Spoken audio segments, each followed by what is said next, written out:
4.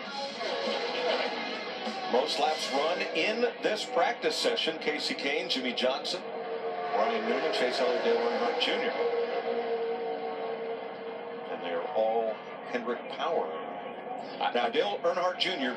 still has the engine he raced with last night, but most of the teams have switched over to the engine they'll run in the 500. They are allowed one engine change without penalty between Thursday night and Sunday morning. I got a question for Larry Mack. Larry, I mean, sitting up here, I'm nervous right now. That's a pretty large pack. I know that there's a reason to be out there to learn what your car can do in the draft, but as a crew chief, this has got to be very difficult to handle watching. No, it is, Jeff, but I keep focusing on those 4 Hendrick Chevrolet drivers, knowing the handling woes they've had. Dale Earnhardt Jr. told us he faced these kind of handling woes last year at the speedways, so the only way you're going to make it better or correct it is get out there and practice and make adjustments. Or stay out front. Yeah, I don't mind hearing the driver whine today, and I don't mind hearing, but I don't want to hear all that crap on Sunday. We got a race to win, man, so get it right today. David Reagan's gone to the top of the board in his Front Row Motorsports Ford. Had some pretty big repairs to that blue, yellow, and red machine after last night's dust-up in the Can-Am duel. Mike, he was running great. Yeah, he did. I mean, he was right up in the middle of that front pack and very competitive. And he's a great restrictor plate racer. He won here. I think he won Talladega. Pretty good little racer on the restrictor plate tracks. There you see the repair to the right front. I love it.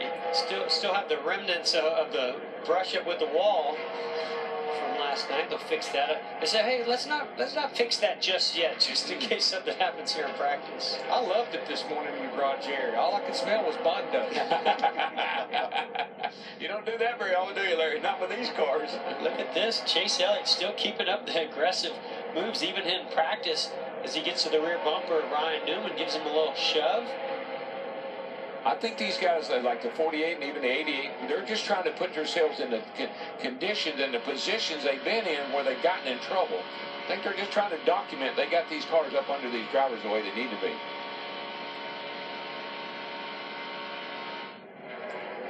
Down to the garage, Jamie. Well, it's casual day for Jamie McMurray. I guess that's what happens when your car's so good. You qualify 3rd for the race on Sunday. What are you finding out when you walk out and talk to your guys? Well, I just came out to see what damage we had.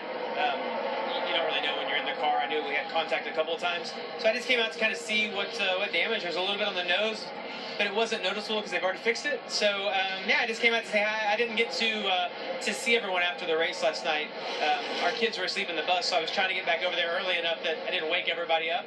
So I came down here today just to say hi to everybody and kind of go over yesterday.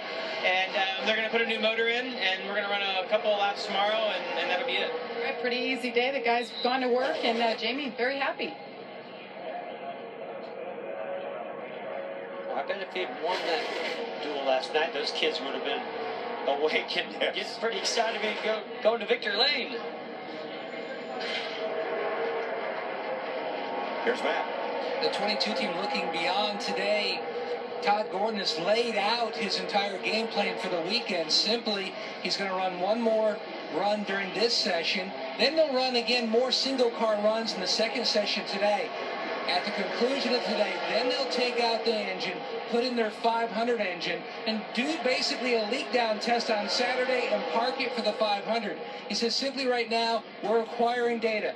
Great information learned in the Clash because it was during the daytime hours, much similar to the 500 conditions. Right now they're looking ahead to see if they can find anything else, but also looking ahead to Talladega. So big picture here on the 22. Thanks, Matt. That hashtag 22 and beyond referring to the announced today contract extension for Joey Logano with Team Penske. You know, something else I'm looking at as we see this train of Chevrolets, all we've talked about over the last year and a half is these Toyotas, how they're working so well together. This year we've seen the Fords doing a better job of working together. I gotta believe a message has been sent throughout the garage area about manufacturers and how they're working together and how important this race is to win. And the way you're going to do it, you got to work together. Well, I think that switch, I think when Stuart Haas went over to Ford, I mean, you think Rick was happy about that? Rick Hendrick was happy about that, losing 4 customers, and there they go over to Ford, and so there's a rivalry automatically. You think Penske's happy that they have 4 new Ford teammates that maybe they didn't necessarily want? So there's rivalry amongst those big guys.